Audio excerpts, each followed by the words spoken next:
গল্পের শুরুতেই দেখা যায় একটি সেনা কনভয় যা আমেরিকার একটি ঘাঁটির গেটের সামনে এসে দাঁড়ায়। সেখানে পাহারারত গার্ডরা তাদের জানায় যে এই এলাকাটি বন্ধ এবং এর ভেতরে প্রবেশ করা বেআইনি। কিন্তু তখনই কনভয় থেকে কয়েকজন নেমে গার্ডদের উপর গুলি চালাতে শুরু করে, তাদের হত্যা করে এবং জোর করে ভেতরে ঢুকে পড়ে।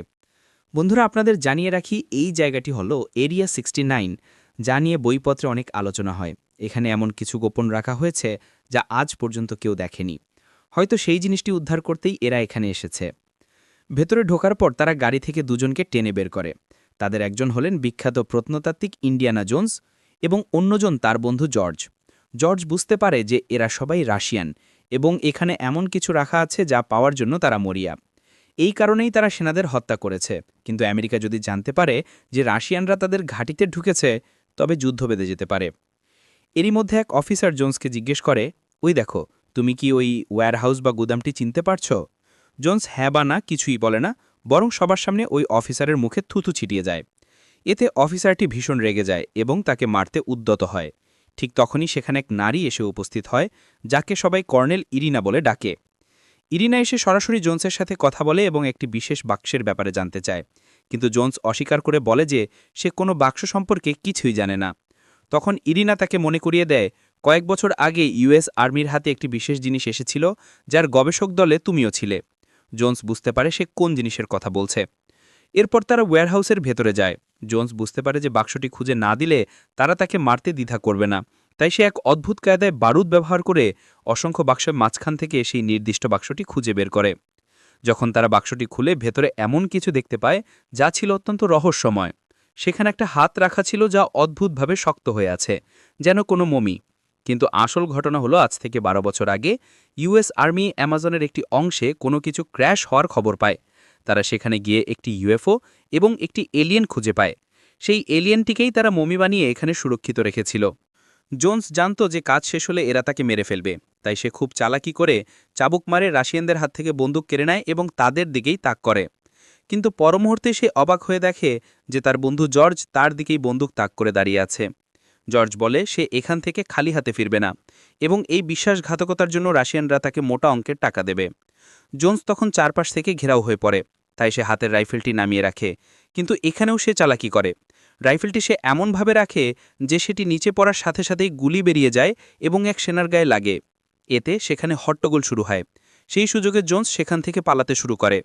সবাই তার উপর গুলি চালাতে থাকে, কিন্তু সে রক্ষা পেয়ে এগিয়ে চলা ইরিনার গাড়িতে লাফিয়ে ওঠে। ড্রাইভারকে ধাক্কা দিয়ে সে নিজেই গাড়ি চালাতে শুরু করে। কিন্তু বেশিক্ষণ সে পালাতে পারে না, কারণ উল্টো দিক থেকে আসা কিছু গাড়ি তাকে ঘিরে ফেলে। তখন জোন্স লাফিয়ে উপরের ফ্রেমে উঠে পড়ে এবং এমন একটি ঘরে ঢুকে যায় যেখানে রকেট ইঞ্জিনের কাজ হচ্ছিল। সেখানেও এক রাশিয়ান তার পিছু নেয় এবং তাকে শিকল দিয়ে বেঁধে ফেলে। কিন্তু ঠিক সময় হঠাৎ ইঞ্জিন চালু হয়ে যায় এবং আগুনের তাপে রাশিয়ানরা পুড়ে যায়। কিন্তু জোন্স এবং সেই রাশিয়ান ইঞ্জিনের উপর বসে অনেক দূরে ছিটকে যায়। শেষে একটি রানওয়ের ধারে গিয়ে জোন্স লুকিয়ে পড়ে। রাতের অন্ধকার থাকায় তাকে খুঁজে পাওয়া সহজ ছিল না। সকাল হলে জোন্স একটি বাড়িতে ঢোকে, কিন্তু সেখানে কোনো মানুষ ছিল না, শুধুই মানুষের মতো দেখতে কিছু পুতুল রাখা ছিল। বিষয়টি তার কাছে খুব অদ্ভুত লাগে। সে বাইরে এসে দেখে সবকিছুই নকল। তখনই সাইরেনের শব্দ শোনা যায়। অর্থাৎ এটি আসলে একটি নিউক্লিয়ার টেস্ট সাইট, যেখানে পারমাণবিক বোমা পরীক্ষার প্রভাব দেখার জন্য এই নকল শহর বানানো হয়েছে। জোন্স দ্রুত একটি ফ্রিজের ভিতরে ঢুকে নিজেকে লক করে ফেলে। কিছুক্ষণ পরে প্রচণ্ড বিস্ফোরণে পুরো এলাকা ধ্বংস হয়ে যায়। বিস্ফোরণের ধাক্কায় জোন্স ফ্রিজ সহ অনেক দূরে গিয়ে পড়ে। এফবিআই তাকে দেখতে পায় এবং আটক করে জিজ্ঞাসাবাদ শুরু করে। সবাই তাকে সন্দেহ করছিল। কিন্তু তখনই জোন্সের বন্ধু, যে একজন জেনারেল, এসে তার হয়ে কথা বলে এবং তাকে ছাড়িয়ে নেয়। তবে এখন সে নজরদারিতে আছে, তাই তাকে সতর্ক থাকতে হবে। এরপর জোন্স ইউনিভার্সিটিতে গিয়ে ক্লাস নেওয়া শুরু করে, কিন্তু ডিন এসে জানায় যে এফবিআই এখানেও তদন্ত করতে এসেছিল। এই কথা শুনে জোন্স চিন্তিত হয়ে পড়ে, কারণ সে তার ইউনিভার্সিটিকে এসব ঝামেলা থেকে দূরে রাখতে চায়। পরিস্থিতি বুঝে ডিন তাকে কিছুদিনের জন্য ছুটি দেয়। জোন্স নিউ ইয়র্কে যাওয়ার সিদ্ধান্ত নেয়। যখন সে ট্রেনে ওঠে, তখন প্ল্যাটফর্মে মোটরবাইক নিয়ে একটি যুবক আসে এবং জোন্সকে বলে যে তার খুব কাছের বন্ধু হ্যারোল্ড বড় বিপদে পড়েছে এবং তার সাহায্যের প্রয়োজন। হ্যারোল্ডের নাম শুনেই জোন্স ট্রেন থেকে নেমে পড়ে। তারা দুজন একটি ক্যাফেতে বসে কথা বলে। ছেলেটি নিজের নাম ম্যাট বলে এবং জানায় যে হ্যারোল্ড তার মায়ের সাথে মিলে তাকে বড় করেছে। এখন তার মা তাকে পাঠিয়েছে জোন্সের সাহায্য চাইতে। ম্যাট জানায় কিছু লোক হ্যারোল্ডকে তুলে নিয়ে গেছে, কারণ সে এমন একটি জিনিস খুঁজে পেয়েছিল যার পেছনে বড় বড় দেশের লোকেরা লেগে আছে। সেই ক্রিস্টাল স্কাল বা স্ফটিকের খুল্লির কথা বলছিল। এটি শুনে জোন্স চমকে যায়, কারণ এটি খুঁজে পাওয়া প্রায় অসম্ভব। হ্যারল্ড শুধু স্কালটিই খোঁজেনি, সে পেরুর অ্যামাজন জঙ্গলে গিয়ে আকাটোর নামে জায়গাটিও খুঁজে বের করেছে। জোনসের ধারণা ছিল জায়গাটি কাল্পনিক। পুরনো কথা অনুযায়ী উগা নামে এক উপজাতি অ্যামাজনে বাস করত এবং তারা সেখানে একটি সোনার শহর বানিয়েছিল, যাকে আজ এল ডোরাটো বলা হয়, কিন্তু বাস্তবে তার নাম ছিল আকাটর। সেখানকার লোকের কাছে এই স্কালগুলো ছিল, যা তারা মূল্যবান পাথর দিয়ে তৈরি করত।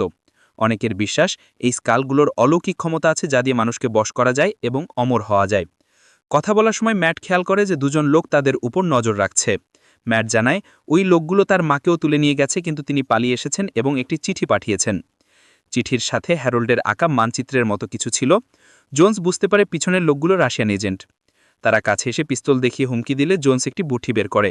সে ম্যাটকে বলে পাশের লোকটিকে ঘুষি মারতে। এরপর সেখানে তুমুল মারামারি শুরু হয় এবং সেই সুযোগে তারা বাইক নিয়ে পালিয়ে যায়। ম্যাটের বাইক চালানোর দক্ষতা দেখে জোন্স অবাক হয়, আবার জোন্সের ক্যারিশমা দেখে ম্যাটও মুগ্ধ হয়। তারা লাইব্রেরির ভেতর বাইক ঢুকিয়ে লুকিয়ে পড়ে। বাড়ি ফিরে জোন্স চিঠির সংকেত বোঝার চেষ্টা করে। সেখানে লেখা ছিল ঈশ্বরের রেখাকে খুঁজতে হবে, তবেই ওরেলানার দোলনা পাওয়া যাবে। ওরেলানা ছিলেন এক প্রাচীন অনুসন্ধানকারী, যিনি সোনার খোঁজে গিয়ে আর ফিরে আসেননি। এখানে যে রেখার কথা বলা হয়েছে তা পেরুর নাজকা লাইন্স, যা 1000 বছর আগে তৈরি হয়েছিল এবং কেবল আকাশ থেকেই দেখা যায়। তারা পেরুর নাজকা শহরে যায়। সেখানে গিয়ে জানতে পারে হ্যারোল্ডকে একসময় এখানেই বন্দি রাখা হয়েছিল, কারণ সে পাগলামি শুরু করে। পরে কিছু লোক তাকে জোর করে নিয়ে যায়। হ্যারোল্ডের সেলে গিয়ে তারা দেখে সে দেয়ালে অদ্ভুত সব ছবি এঁকে রেখেছে এবং বারবার একই কথা লিখেছে, ফেরত দাও। অর্থাৎ সে যে স্কালটি নিয়ে এসেছিল তা তাকে সঠিক জায়গায় ফেরত দিতে হবে। সেলে মেঝের নকশা দেখে তারা বুঝতে পারে যে ওরেলানার কবরের কাছেই সেই দোলনা বা আসল রহস্য পাওয়া যাবে। তারা পেরুর এক ভয়ঙ্কর এলাকায় পৌঁছায়। জায়গাটি ছিল পুরোপুরি ধ্বংসস্তূপ, অন্ধকার এবং আবহাওয়া খুবই খারাপ। ম্যাট একটি গর্তের দিকে এগিয়ে গেলে কিছু অদ্ভুত দর্শন লোক তাদের আক্রমণ করে। জোন্স জানায় এরা সেই উপজাতের বংশধর, যারা এই জায়গাটি রক্ষা করে। তাদের বিষাক্ত তীর থেকে বাঁচতে জোন্স ম্যাটকে নিয়ে নিচে নেমে যায়। সেখানে মাকড়সা আর ইঁদুরের উপদ্রব ছিল। সবকিছু সরিয়ে তারা একটি গোপন কুঠিরে পৌঁছায়, যা সোনায় ভরা ছিল। সেখানে অনেক মমি রাখা ছিল। জোন্স একটি মমি খুলে দেখে সেটি ওরেলানার। তার ভেতর থেকেই সে সেই বিশাল মূল্যবান ক্রিস্টাল স্কালটি খুঁজে বের করে। জোন্স বুঝতে পারে হ্যারোল্ড এখানে এসেছিল, কিন্তু কেন সেটি রেখে যায়নি। তারা যখন উপরে উঠে আসে তখন রাশিয়ান এজেন্টরা তাদের ঘিরে ফেলে। তাদের সাথে জোন্সের সেই বিশ্বাসঘাতক বন্ধু জর্জ ছিল। কর্নেল ইরেনা এসে জানায় যে এই স্কাল তাদের কেন প্রয়োজন। সে বিশ্বাস করে এটি এলিয়েনদের তৈরি এবং যে এটি মন্দিরে ফেরত দিবে সে অসীম ক্ষমতার মালিক হবে। এরপর তারা হ্যারোল্ডকে নিয়ে আসে, যার অবস্থা খুবই খারাপ ছিল। ইরিনা জানায় স্কালের দিকে বেশিক্ষণ তাকিয়ে থাকলে মানুষ পাগল হয়ে যায়। হ্যারোল্ডের এই হাল সেই কারণেই। তারা জোন্সকেও স্কালের দিকে তাকাতে বাধ্য করে, যাতে সে পাগল হয়ে আকাটো শহরের খোঁজ দেয়। ধীরে ধীরে জোন্স নিয়ন্ত্রণ হারাতে থাকে, কিন্তু তখনই স্কালটি ঢেকে যাওয়া হয়। এরপর তারা জোন্সকে বাইরে নিয়ে আসে, যেখানে সে ম্যারিয়েন্নাকে দেখে অবাক হয়ে যায়। ম্যারিয়েন্না জানায় যে ম্যাট আসলে জোন্সেরই ছেলে। জোন্স স্তম্ভিত হয়ে যায়। অতীতে এক মিশনের সময় তাদের বিচ্ছেদ হয়েছিল। ইরিনা তাদের তাড়া দেয়। জোন্স হ্যারল্ডকে সোনার শহরের নকশা আঁকতে বলে। হ্যারল্ড একটি আঁকাবাঁকা নকশা আঁকে, যা শুধু জোন্সই বুঝতে পারে। এটি আমাজন জঙ্গলের এমন এক অংশের ইঙ্গিত দিচ্ছিল যেখানে মানুষের পা পড়েনি। সেখানেই রয়েছে স্বপ্নের শহর এলডোরাডো। সুযোগ বুঝে ম্যাট এক এজেন্টকে মেরে তাঁবুতে আগুন লাগিয়ে দেয়। তারা সবাই জঙ্গলের দিকে পালাতে শুরু করে, কিন্তু ম্যারিয়েনা আর জোন্স চোরাবালিতে আটকে যায়। ম্যাট তাদের বাঁচাতে একটি সাপ এগিয়ে দেয়। এদিকে পাগল হ্যারল্ড ভুল করে রাশিয়ানদের ডেকে নিয়ে আসে এবং তারা আবারও ধরা পড়ে। তাদের আমাজনের গভীরে নিয়ে যাওয়া হচ্ছিল। জোন্স জানে সেখানে পৌঁছলে বিপদ বাড়বে, তাই সে গাড়ির গার্ডকে মেরে ফেলে এবং ড্রাইভারকে সরিয়ে ম্যারিয়েনাকে স্টিয়ারিং ধরতে বলে। নিজে রকেট লঞ্চার দিয়ে পেছনের গাড়িগুলো উড়িয়ে দিতে থাকে, কিন্তু হ্যারল্ড তখনও শত্রুদের গাড়িতে ছিল। জোন্স তাকে বাঁচাতে এক গাড়ি থেকে অন্য গাড়িতে লাফাতে থাকে। ইরিনা রেগে গিয়ে গুলির নির্দেশ দেয়। ম্যাট কোনোভাবে স্কালটি নিজের কাছে নিয়ে নেয়, কিন্তু ইরিনার সাথে তলোয়ার যুদ্ধ শুরু হয়। ম্যাট গাছের ডালে ঝুলে পড়ে এবং কিছু বানরের সাথে বন্ধুত্ব করে তাদের ইরিনার ওপর লেলিয়ে দেয়।